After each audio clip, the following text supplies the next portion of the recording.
Tsambahan natin. Pulakan.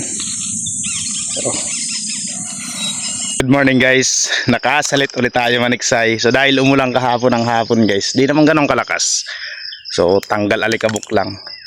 Andito tayo sa spot, ayan. Salit tayo. Baka sakaling makatsamba tayo. Kahit ito pang ulam. Bala kong pwestuhan itong ipil na yan. Tara, akit muna tayo. Shoutout sa lahat ng followers ko. So medyo matagal tayo guys bago makapag-upload. Dahil busy tayo sa trabaho. So halos araw-araw wala tayong pahinga. Pero pwede tayo pumasok kahit na alas 10 na. Kaya gamitin natin yung alas 7, alas 8, alas 9 hanggang alas 10. Tiksay tayo. Sana swertehin.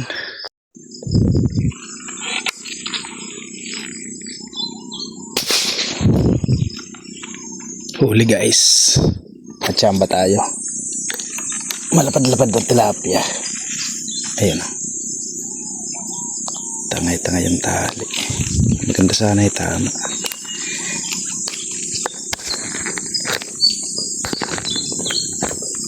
Ito na sumabit.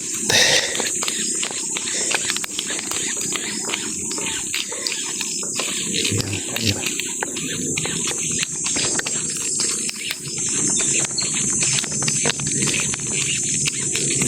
May pang-ihaw.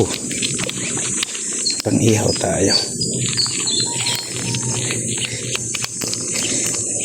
Sigurado na to. Malapad to guys.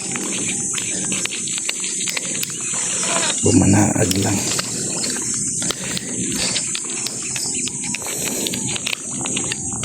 Ayun. Lapla.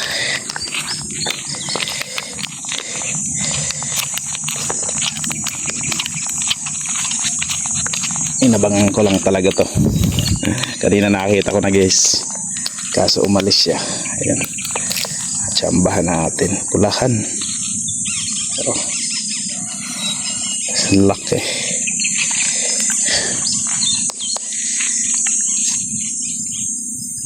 Puro lumot pagkain nila dito. Yan. Isa na tayo. Lapad-lapad na to. Gandang sukat na guys. Wala tayong taga-camera. Nagbakasyon si Jay sa Cavite. Solo muna tayo pagka naniniksay. Tsaka bihira rin tayo guys makapantiksay ngayon. Ngayon nga may pasok tayo kaso hanggang alas 10 pwede naman.